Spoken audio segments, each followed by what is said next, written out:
Amém, amém. Eu vou dar continuidade à pregação do pastor Alex, né? Porque eu tenho entendido, amados, que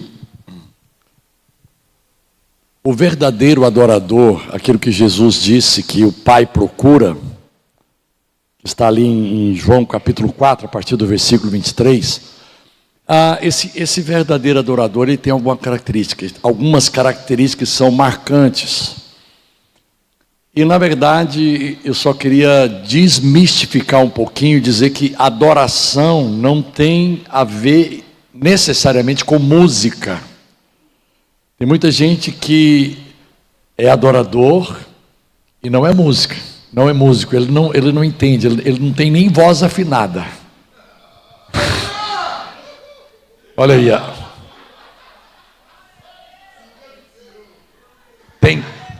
Tem um ditado que diz o seguinte: quem canta, os males espanta, né? Mas tem gente que quem canta, os irmãos espanta, porque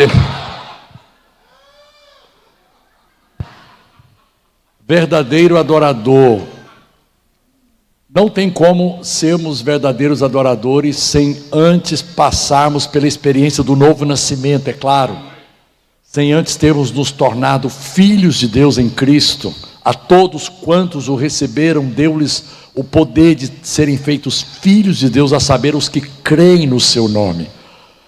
A adoração em espírito, adoração em verdade. Hoje eu quero falar sobre uma característica do adorador. Eu listo sempre 4. O adorador, ele tem que ter um coração de servo. Segunda característica, o adorador, ele tem um coração grato, gratidão. Meu irmão, eu não sei se você já tem atentado, se você tem experimentado, provado o poder da gratidão. Quando você agradece, mesmo no meio da luta, no meio da dificuldade, quando você entende que todas as coisas cooperam para o seu bem, independente se você está entendendo ou não, muitas vezes passamos por dificuldades, por provas, que no momento a gente não entende, mas a gente precisa louvar e agradecer, e a gratidão, ela tem o poder de agilizar o milagre de Deus, de tornar mais rápido a manifestação do milagre de Deus na sua vida. Enquanto você murmura, você atrasa o seu milagre. Enquanto você reclama e se queixa e age segundo a sua lógica natural, a lógica humana, você não consegue adentrar na atmosfera espiritual que gera milagres. O milagre depende muito da nossa fé, e a fé está muito ligada à gratidão, a agradecer a Deus. Cara, um amigo meu, ele diz, o pastor Jason, ele diz o seguinte, que Israel, o povo de Deus que foi liberto do Egito, cantou o cântico certo, ao Deus certo, mas na hora errada, porque eles cantaram só depois que o mar se abriu. Houve o cântico de Moisés, Miriam pegou o pandeiro, começou a adorar, louvar e saltar e dançar. Ele disse que precisamos aprender a louvar e agradecer a Deus antes do mar se abrir, antes do milagre acontecer. Quantos aqui estão buscando, estão esperando, estão crendo por milagres? Meu irmão, nós vamos entrar agora numa semana de avivamento. Pelo que eu entendi ali, vai ser a partir de agora, de segunda-feira, uma semana de avivamento. E onde tem avivamento, tem milagres. E onde tem milagres, tem cura, tem libertação, tem rompimento na tua vida profissional, rompimento na tua vida emocional, tem rompimento em todas as áreas da sua vida. Os limites são rompidos quando os milagres acontecem. Quando a manifestação de Deus, ela acontece no meio do povo de Deus.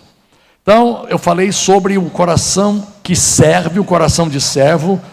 Eu falei sobre um coração grato, O terceiro princípio que denota, que orienta, que guia, que norteia a vida de um adorador, de um filho de Deus, de um homem, de uma mulher cheio do Espírito Santo, é o coração perdoador.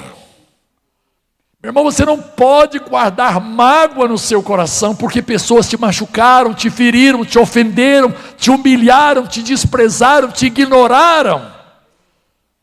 As decepções na nossa vida são inevitáveis. Aquele que nunca teve decepção aqui, que atire a primeira pedra, não é verdade?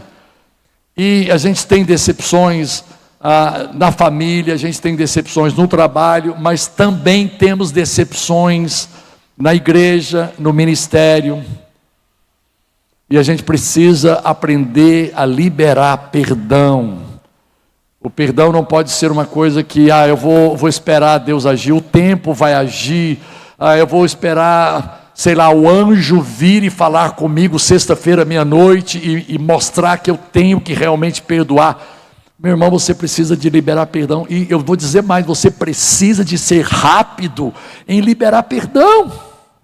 E você não perdoa porque o outro merece. Você não perdoa porque o outro se arrependeu e pediu perdão, se humilhou. Não, tem muita gente que vai machucar você, que vai ignorar você, que vai desprezar você, humilhar você, e nunca vai se arrepender. E aí você vai ficar travado, você vai ficar bloqueado, preso. Você precisa aprender a liberar perdão. Marcos capítulo 11, versículo 25 diz: quando você estiver orando, e se lembrar que tem alguma coisa contra alguém, perdoai, perdoa, libera perdão. E quando estiveres orando, se tendes alguma coisa contra alguém, perdoai, para que vosso Pai Celestial vos perdoe. E não precisa avisar a pessoa que você a perdoou. Vou passar um WhatsApp, passar uma mensagem para aquela pessoa. Eu vou dizer assim: fulano de tal, você me machucou muito há 10 anos atrás, mas eu orei, e agora, hoje, o Senhor tocou no meu coração, e eu estou te perdoando, seu infeliz. Liberar perdão é um dos maiores desafios da vida de uma pessoa. E eu não estou dizendo que é fácil, não é fácil, é um desafio à nossa fé. Mas perdoar é uma característica de alguém que anda com Deus com seriedade. Se você quer andar na luz, se você quer ser aprovado por Deus, se você quer expressar a glória de Deus, se você quer que as pessoas vejam Jesus em você, você não pode ser alguém que guarda rancor. Alguém está comigo aí, gente? Você não pode ser alguém que guarda mágoa, por maior que seja a ofensa, por maior que seja o prejuízo e a injustiça cometida contra você. Irmãos, eu já fui muito ofendido, mas também eu não tenho a ilusão que eu nunca ofendi. Eu já ofendi. Talvez eu já desagradei, talvez eu não consegui satisfazer expectativas. Às vezes as pessoas colocam uma expectativa em você e não te avisam. Elas projetam uma expectativa de que você tem que ser perfeito com elas, que você não pode falhar com elas. E não tem como a gente não falhar. A gente não quer falhar, mas invariavelmente, uma vez ou outra, debaixo de uma pressão ou outra, a gente acaba perdendo o controle. É do homem isso. Embora a Bíblia diga que o fruto do Espírito é o domínio próprio, mas muitas vezes a gente não consegue manter esse padrão. E também, junto com o coração perdoador, você tem que ter a humildade para reconhecer os seus erros e pedir perdão. Seja para a esposa, seja para o marido, seja para o pai, para a mãe, para o filho, para a filha. Tem pais que acreditam que se pedir perdão para o filho ou para a filha, vai perder a autoridade. Não é verdade. Você vai ganhar autoridade. Você vai ganhar credibilidade. Seu filho e a sua filha vão entender que você de fato é um homem de Deus, uma mulher de Deus, que tem um temor do Senhor no seu coração, que leva o evangelho a sério. Porque os pais não podem errar e atropelar e maltratar os filhos e achar que isso é normal. Não é verdade. Se você falhar com o seu filho, tenha a humildade para reconhecer o seu erro, chamar, olhar nos olhos e pedir perdão. Peça perdão. Faz parte da característica de um adorador. Alguém está comigo aí, gente? Agora, o que eu quero falar hoje é sobre a quarta característica. Mas eu preciso que você guarde bem essas 3 primeiras características. Coração de servo. Jesus diz que aquele que quiser ser o maior, seja o que mais serve, né? Se alguém quer ser o primeiro, seja o que servo de todos. Porque o Filho do Homem não veio para ser servido, mas para servir e dar a sua vida. Uma vez eu estava lendo Lucas capítulo 1, versículo 74. Eu preciso que você coloque em 2 traduções para mim, porque vai ficar bem claro. Olha só: de conceder-nos que livre das mãos de inimigos, o adorássemos sem temor. Ali traz a palavra adoração. Adorássemos. Tem uma outra tradução, que eu não sei qual é, que no lugar de adorássemos está a palavra servíssemos.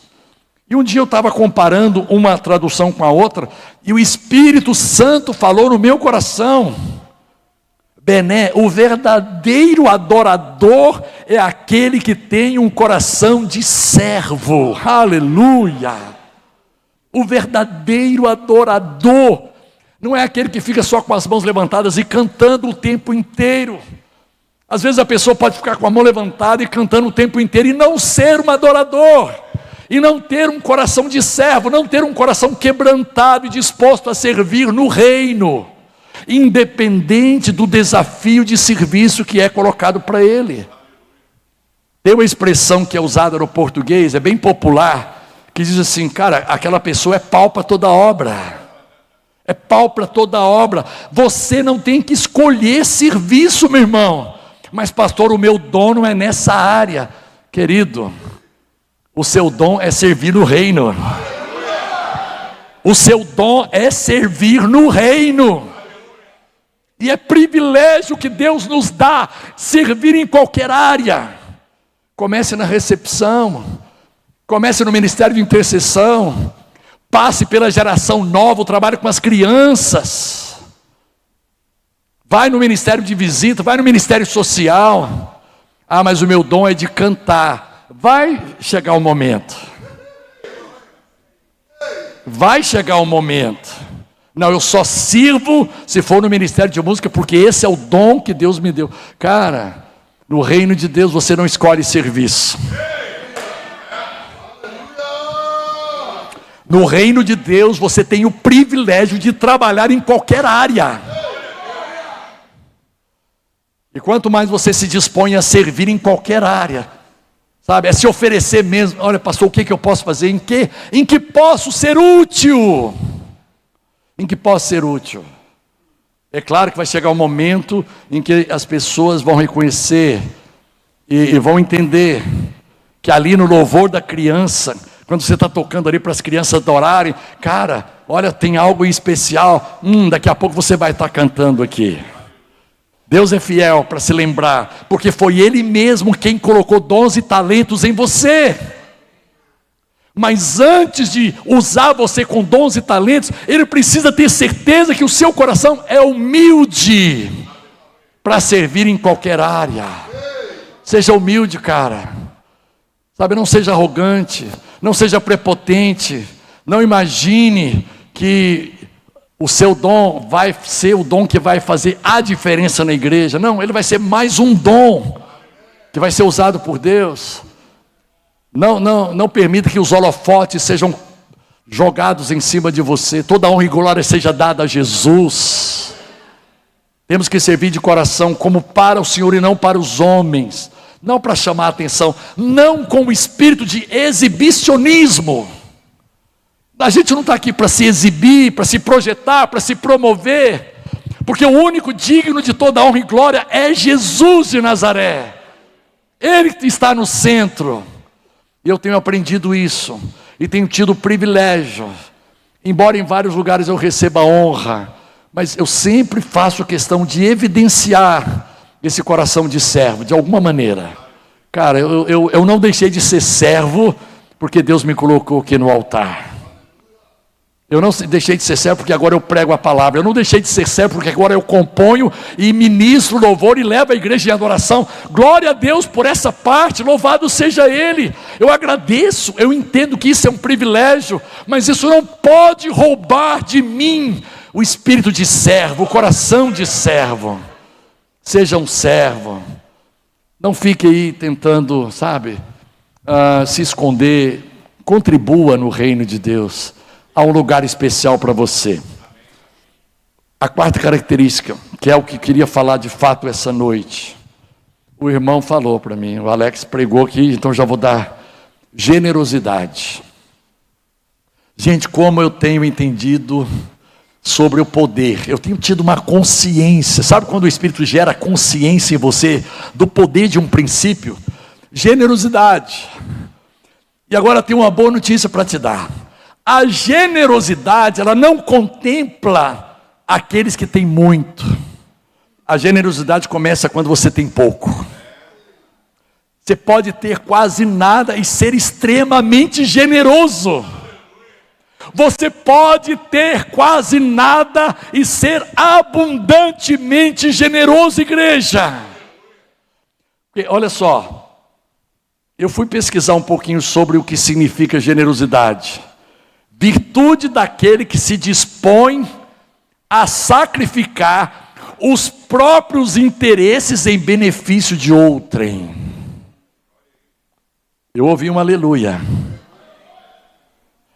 A generosidade é definida pela Universidade de Notre Dame como a virtude de dar coisas boas aos outros de forma espontânea e plena. Vou repetir. Generosidade é a virtude de dar coisas boas aos outros de forma espontânea e plena. Não é porque eu sou obrigado. Não é porque eu sou forçado. Não é porque existe uma regra, que é como um peso e um jugo sobre mim. Não. É de forma espontânea. O generoso, ele é espontâneo. Mas também ele é pleno. Não se trata apenas de dar presentes, não é sobre dar presentes, mas em ajudar outras pessoas, seja compartilhando tempo, energia, recursos materiais, conexões sociais. Isso faz parte da generosidade. O indivíduo generoso, a pessoa generosa, é alguém que gosta de compartilhar o que tem. Eu lembro que quando eu era menino lá em Goiânia, a gente tinha um trato com os colegas. Que era assim, a gente descia comendo um pão, e a pessoa falava assim, metadinha. Metadinha. Era um trato. Então a gente dava metadinha para a pessoa, né? Ficava com a metade. Seja um bolo, seja um biscoito, seja uma banana, seja o que for, metadinha. É um princípio bom, ensina para a criança a compartilhar. Porque hoje as crianças estão extremamente egoístas, é meu. Tudo que elas veem, elas querem para ela, e não querem dividir, não querem repartir, não querem distribuir, não querem compartilhar. Esse espírito não faz parte do reino de Deus. Tem que ser combatido, tem que ser condenado, tem que ser repreendido. Quantos estão comigo aí, gente? O indivíduo generoso é alguém que gosta de compartilhar o que tem. Ele é movido por um sentimento de empatia. Ele reconhece as necessidades do outro e procura satisfazê-las. Agora, essa frase aqui eu gostei. A generosidade faz de você uma pessoa mais feliz. Diga assim, sou eu. A generosidade faz de você uma pessoa mais feliz, e é verdade. O generoso é mais livre, ele não está apegado. A própria palavra generosidade já propõe, ou já deduz, já se pressupõe que a pessoa não tem apego a coisas materiais. Se tem uma coisa que o apóstolo Paulo diz, junto com o que Jó disse, porque Jó disse assim, nu eu vim, né? E no nu eu vou voltar. E Paulo diz a mesma coisa. Olha, nada temos trazido e nada vamos levar. Fortunas, joias, dinheiro, bens, investimentos, cara, tudo vai ficar. Tudo vai ficar. E a Bíblia diz que se buscarmos em primeiro lugar o reino de Deus e a sua justiça, todas as coisas vão ser acrescentadas. Pastor, eu sinto uma unção de prosperidade nessa igreja. Por isso se faz necessário. Gente, Deus falou comigo profeticamente ontem, quando eu estava me preparando, orando por esse dia. Deus falou comigo. Presta atenção, tem muitas pessoas aqui. Uma boa parte de pessoas que estão aqui. Deus vai dar a vocês a oportunidade. Por favor, filtrem isso no coração de vocês. Deus vai dar a vocês a oportunidade de ganhar muito dinheiro. O que você vai fazer com isso? Como você vai administrar os recursos? Não estou dizendo que tudo que você ganhar, você tem que jogar para a igreja. Não é isso, mas você precisa de ser sensível à direção do Espírito Santo. Porque tem muita gente que o coração muda quando ele começa a prosperar. Os valores vão mudando, a perversidade vai entrando, a ganância, a cobiça, sabe? A inveja, a competição. Cara, não permita que isso faça parte dos seus princípios e nem faça parte do seu estilo de vida. Seja alguém que ganha muito e continue desapegado. Não é problema você ter um carro novo, não é problema você comprar uma casa nova, não é problema você tirar um final de semana com a sua família e quem sabe passear, um passeio que você nunca fez antes porque você não tinha dinheiro. O problema é quando isso começa a ser assim um costume que vai mudando, vai roubando você da igreja local. Daqui a pouco não se pode mais contar com você como se contava antes quando você não tinha dinheiro.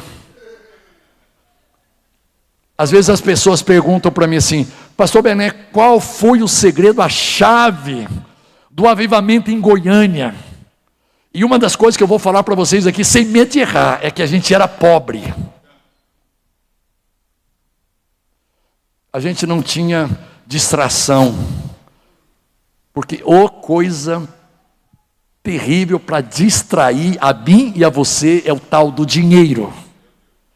Por isso que o apóstolo Paulo diz, escrevendo para Timóteo, o amor ao dinheiro não é exatamente o dinheiro é neutro. O dinheiro é neutro. O que você faz com o dinheiro é que pode fazer a diferença para um lado ou para o outro. O amor ao dinheiro é a raiz de todos os males. E muitos nessa cobiça e ganância se desviaram da fé, se desviaram do propósito. Cara, eu ouvi um testemunho uma vez que eu custei acreditar que era verdade. Até que me apresentaram a pessoa. Uma pessoa que mexia com imóveis em Brasília, ele vendia imóveis. E ele já tinha algum tempo que ele não vendia e ele estava numa situação crítica. Já tinha entrado num cartão de crédito, já tinha entrado num cheque especial. Alguém sabe o que é isso que eu estou falando? Entrar no cartão de crédito e entrar no cheque especial. É uma linguagem conhecida. Em outras palavras, ele foi se endividando.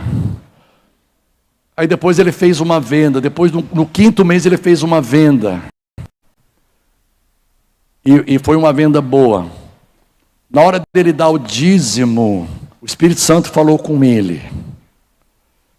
Eu não quero que você dê 10%. Eu vou desafiar você a dar 50%. Foi tão forte que ele teve que conversar com a esposa, óbvio. Falou, meu amor, eu senti o Espírito Santo falando comigo, ela falou assim, é de Deus, pode dar. Quantos querem casar com uma mulher dessa? É de Deus. E foi. Cara, passaram 3 meses, ele fez uma venda muitas vezes maior. E ele agradeceu e louvou a Deus. E na hora dele preencher o cheque, naquela época era cheque que se preenchia, não era Pix, né?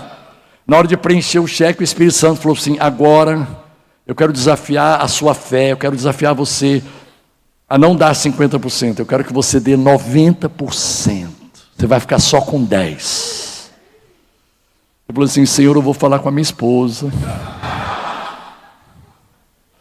E foi falar com a esposa e disse: a mesma voz que falou para eu dar 50%, é a mesma voz que está falando para eu dar 90%. A mulher engoliu seco. É de Deus. Já não fluiu tanto assim, é de Deus, né? Olha, cara, difícil de acreditar, mas é de Deus. Vamos lá, estou junto. É de Deus. Meu irmão, no outro mês, esse cara arrebentou de vender. Ele arrebentou. Na hora que ele foi fazer o cheque, já estava esperando assim, agora é 100%. Na hora que ele foi fazer o cheque, o Espírito falou no coração dele: agora eu sei que você é fiel. Pode trazer só os 10%. Caramba, gente. Eu não sei se eu tivesse no lugar desse cara, eu tinha obedecido, viu? Isso é integridade. Isso é integridade.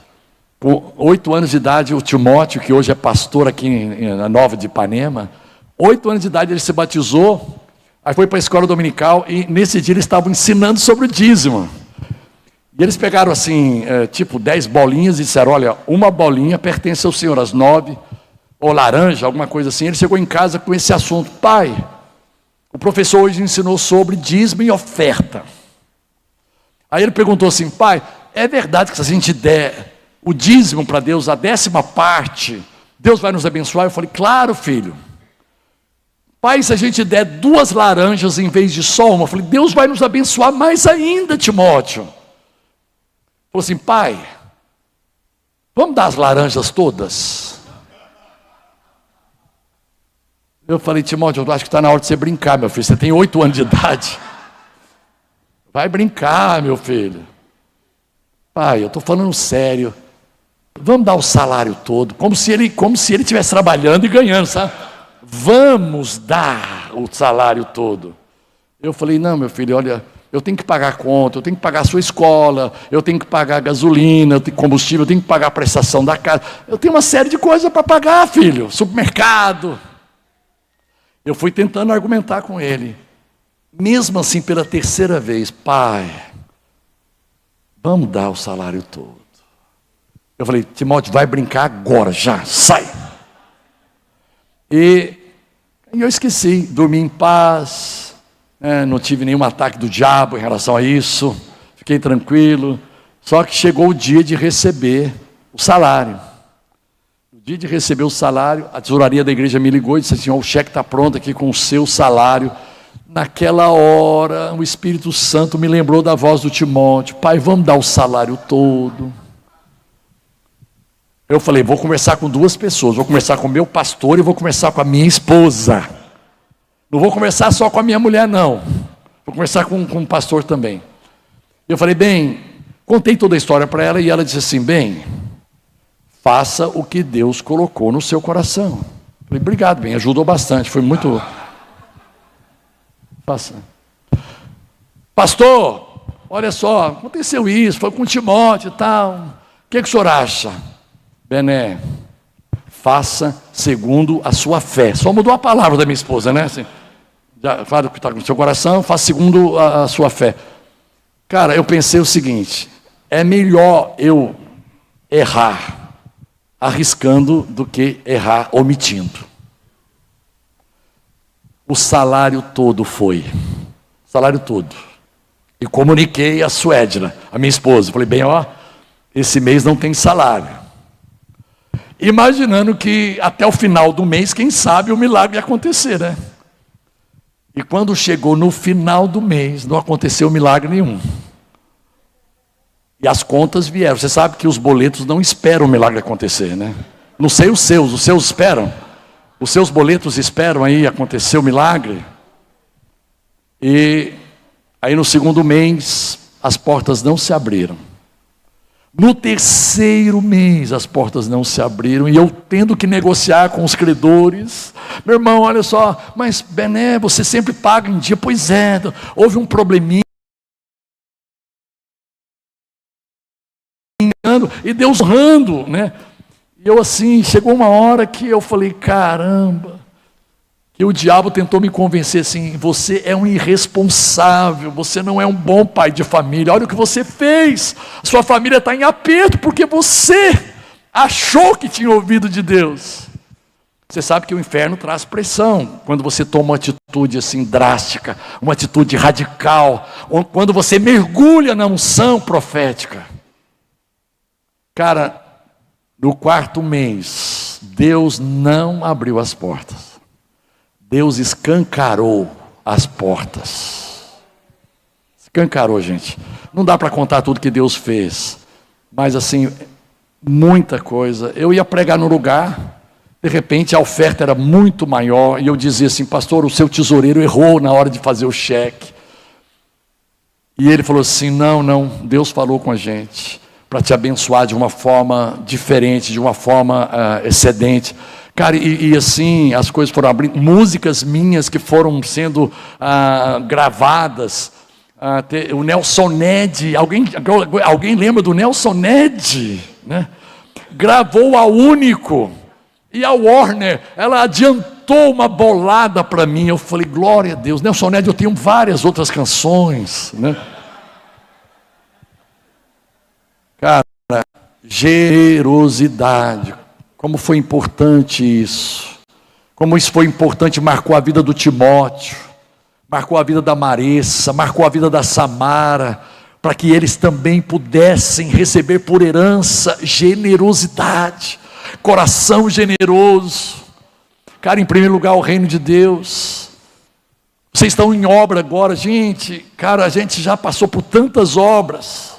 Suedne e eu já semeamos 6 carros. 6 carros. A última agora foi na obra ali do Freeway.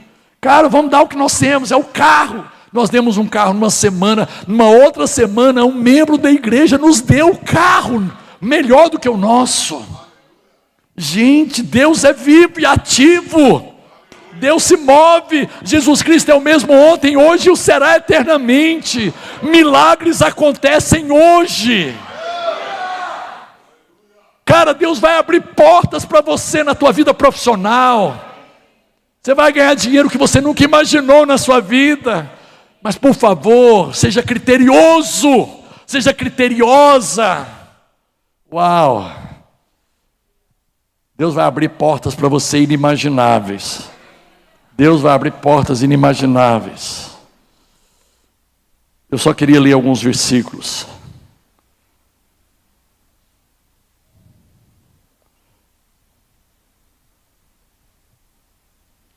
Interessante que Mateus 18, 21 fala de perdão.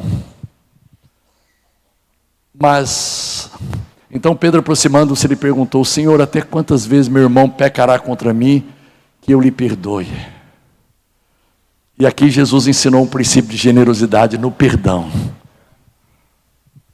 Cara, a generosidade ela vai contemplar, ela vai alcançar, ela vai afetar todas as áreas da sua vida. Cara, não perdoa só uma vez. Cara, Pedro, não perdoe só 7 vezes. Você está trazendo um número aqui achando que você está abafando. Senhor, eu tenho que perdoar num dia 7 vezes o meu irmão. Aí Jesus vai e coloca. Olha só o versículo seguinte. Um princípio de generosidade no perdão. Respondeu-lhe Jesus, não te digo que até 7 vezes, mas até 70 vezes 7. Perdoa com generosidade, porque foi assim, Pedro, que você foi perdoado. Depois aí vai contar uma parábola de alguém que devia 10.000 talentos. E se humilhou diante do rei, pediu clemência e misericórdia. O rei teve compaixão, perdoou a dívida. Ele saiu dali, um conservo que lhe devia infinitamente menos. Ele não conseguiu perdoar. Meu irmão, é inadmissível que você não consiga perdoar alguém. É inadmissível. É inadmissível, diz o Senhor, que você ainda guarde rancor e mágoa, depois do perdão tão generoso que você recebeu do céu. Caramba! Por que você vai permitir que isso te trave? Pastor, o senhor não sabe o que eu estou falando. O meu pai abusou de mim quando eu era menor. sexualmente. Eu acredito, irmãos, que um homem que abusa da sua filha, de fato e de verdade, não merece perdão. Mas nós não estamos falando de merecimento. Eu não perdoo porque a outra pessoa merece. Eu perdoo porque eu mereço ser livre. Quem reluta em liberar perdão, é como se você tomasse um copo de veneno, querendo que o outro morra. Para com isso. Seja generoso na sua paciência, na sua tolerância. Seja generoso na sua perseverança. Seja generoso para com as pessoas. Alguém está comigo ainda? Eu gosto muito de João 3,16, porque Deus amou o mundo com tanta generosidade, que deu o seu Filho. Ele deu o que tinha de mais precioso. Você está pronto para dar o que você tem de mais precioso? Você está pronto a abrir mão do que você tem, como sendo o seu tesouro maior? A coisa que mais vale para você, você está disposto a abrir mão disso para o reino de Deus, para poder ajudar pessoas, para poder libertar pessoas de cativeiros? Aleluia. Deus amou e Ele deu. E Ele não deu porque o mundo merecia. Meu irmão, o mundo tinha virado as costas para Ele. O mundo estava andando na independência, na rebeldia espiritual. Mas Ele amou o mundo de tal maneira que Ele deu o seu Filho, para que todo aquele que nele crê não pereça, mas tenha vida eterna. Romanos 8,32 corrobora isso. Olha o que diz Romanos 8,32. Aquele que não poupou o seu próprio Filho, antes por todos nós o entregou, porventura não nos dará graciosamente com Ele todas as coisas? Cara, Deus é generoso. E nós cantamos aqui. Na hora de cantar é fácil, gente. Eu quero ser semelhante a Ti. Mas nem tanto, Senhor. Eu quero ser em parte. Porque na hora de ser generoso, na hora de perdoar, de não poupar nem o seu próprio filho. Gente, isso é amor prático, é amor ágape, é amor renúncia, é amor incondicional, é amor constante, inabalável, inegociável. Deus não vai abrir mão de você, isso é negociável. Deus não vai desistir de você. E eu vou trazer uma boa palavra essa noite, igreja. Ele não está desanimado com você.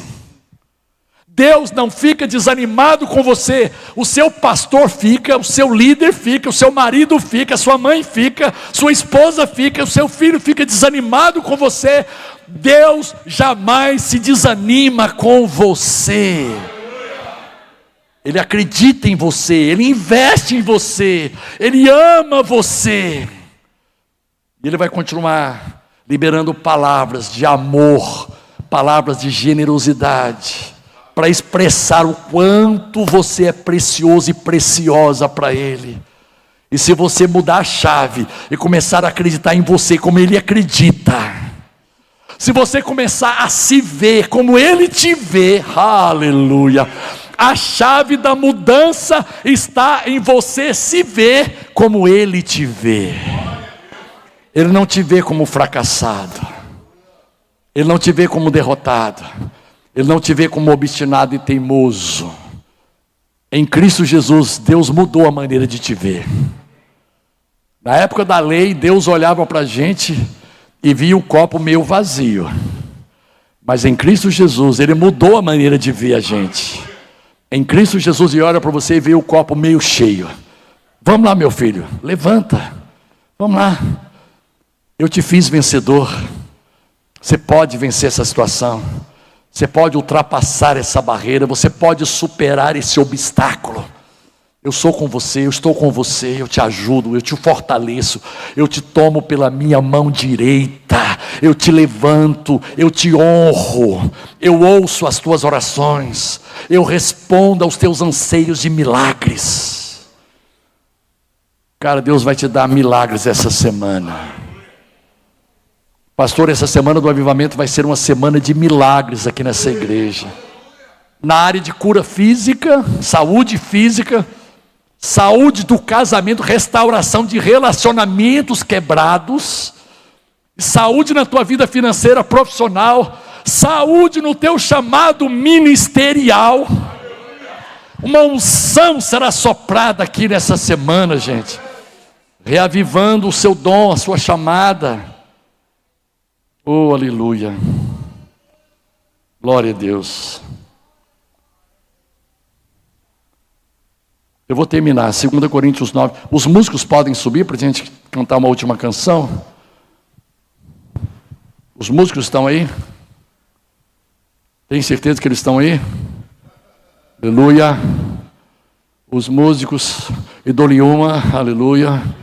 E dou-lhe duas, aleluia. Aleluia. Aleluia. 2 Coríntios 9, versículo 11 e 12. Em tudo vocês serão enriquecidos. Tem uma unção que vai enriquecer você, querido. Em tudo vocês serão enriquecidos, em tudo. Na tua vida sentimental, na tua vida emocional, na organização do seu mundo interior. Tem muita gente que está desorganizada, desestruturada, mal resolvida. Na igreja, muita gente mal resolvida. O Senhor vai fazer algo diferente através da sua palavra, testificando verdades ao seu coração que vão mudar você, que vão te libertar. Conhecereis a verdade, e a verdade vos libertará de dentro para fora. Você vai ser uma pessoa organizada de dentro para fora, bem estruturada, bem resolvida, harmoniosa nos seus relacionamentos. Quantos recebem isso? Ele vai enriquecer você. Em tudo vocês serão enriquecidos para toda generosidade. Na minha tradução diz assim: a fim de que possam ser sempre generosos. E quando levarmos sua oferta para aqueles que precisam dela, eles darão graças a Deus. E logo duas coisas boas resultarão desse ministério de auxílio. As necessidades dos santos, do povo santo, da igreja, serão supridas, e eles expressarão com alegria a sua gratidão a Deus pelo cuidado dele. Aleluia. Vamos ficar em pé.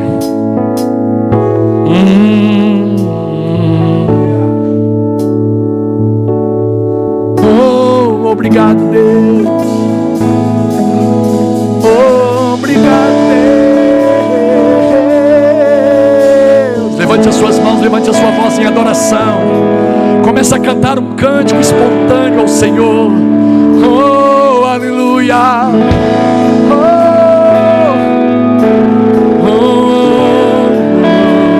Dá-nos um coração generoso, dá-nos um coração de servo, dá-nos um coração humilde para perdoar e ser perdoados, coração cheio de gratidão. Oh, queremos ser teus adoradores, verdadeiros adoradores do Cordeiro, aonde quer que pisarmos com a planta dos nossos pés. Derrama a tua unção nesse lugar mais e mais. Unção de generosidade é liberada do trono da graça. Unção de generosidade, unção de generosidade.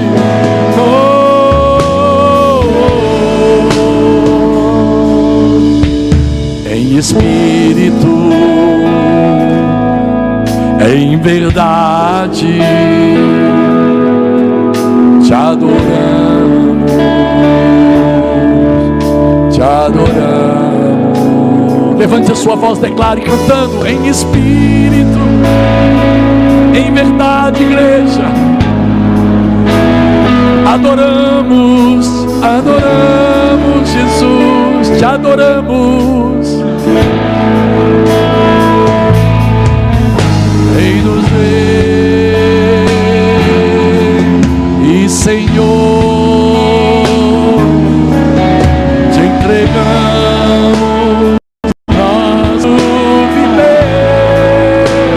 uma vez, Rei dos reis, Rei dos reis e